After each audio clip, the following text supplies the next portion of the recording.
Selamat datang kembali di Ngopi, Ngobrol Penuh Inspirasi. Hari ini kita mau ngobrolin satu isu penting banget nih dari Lahat, Sumatera Selatan. Soal peresmian pembangunan jalan khusus buat angkutan batu bara. Kita dapat infonya dari laporan Sumatera Pos, dan ya, kita coba kupas tuntas ya. Apa sih latar belakangnya, detailnya gimana, terus kenapa ini dianggap penting buat warga di sana. Oke, kita mulai ya.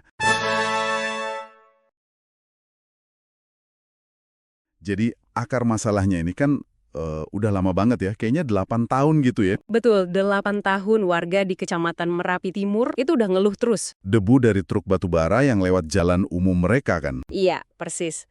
Kebayang nggak sih 8 tahun hirup debu batu bara tiap hari? Pasti ganggu banget ya. Kesehatan juga. Nah, akhirnya ada respon nih. Solusi konkretnya apa? Solusinya ya ini pembangunan jalan khusus panjangnya sekitar 26,4 km. Wow, 26,4 kilo. Lebarnya? Lebarnya 30 meter. Lumayan lebar lah ya. Ini yang garap PT Levi Bersaudara Abadi atau LBA.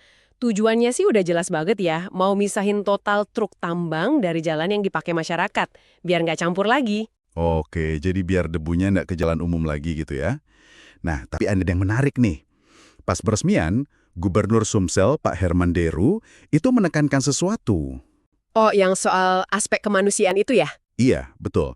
Beliau nggak bilang ini cuma proyek infrastruktur biasa, tapi malah disebut aspek kemanusiaan. Kenapa ya kira-kira? Nah, ini menarik. Pakai istilah kemanusiaan itu kayaknya strategis ya.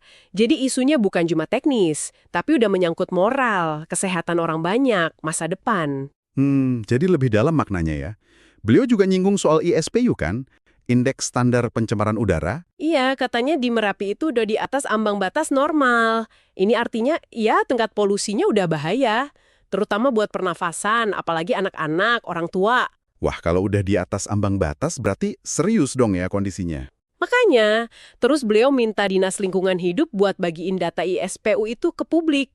Ini kayaknya sinyal kuat soal urgensi, dan mungkin biar transparan juga soal kondisi lingkungan yang, ya beliau bilang udah darurat. Pantas aja ya beliau sampai ngomongnya tegas banget. Ada kutipannya kan, ini soal masa depan anak-anak kita, siapa yang tidak mendukung perlu dipertanyakan rasa kemanusiaannya. Wah, itu kuat banget tekanannya. Iya, itu menunjukkan keseriusan pemerintah provinsi melihat masalah ini. Selain itu, beliau juga apresiasi banyak pihak ya. Ada kolaborasi gitu. Saya lihat ada Kapolda Sumsel, Kasdam II Sriwijaya juga hadir langsung. Benar. Terus ada dari kejaksaan, Pemda, kepala desa, sampai perusahaan mitra kayak MHP sama BSP. Kehadiran petinggi polisi sama TNI ini nunjukin dukungan penuh ya kayaknya. Pasti, proyek segede ini kan kompleks banget. Ada urusan lingkungan, sosial karena ganggu warga, terus pembebasan lahan juga pasti nggak gampang.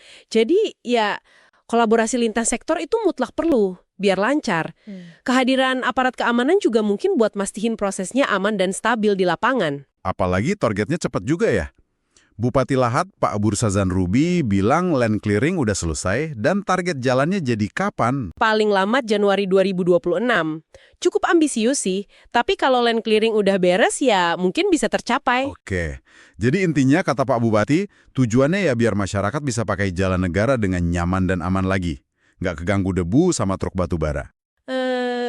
Bikin ini jadi prioritas mendesak. Tapi ya itu tadi, keberhasilannya sangat tergantung sama kerjasama semua pihak. Dari pusat sampai desa, aparat sampai perusahaan. Oke, ini jelas langkah bagus ya buat ngatasin debu di jalan umum yang sekarang. Tapi mungkin ada pertanyaan lanjutan nih buat Anda renungkan. Jalan khusus ini kan mindahin debu dari jalan umum. Udah bagus. Tapi apakah ini cukup?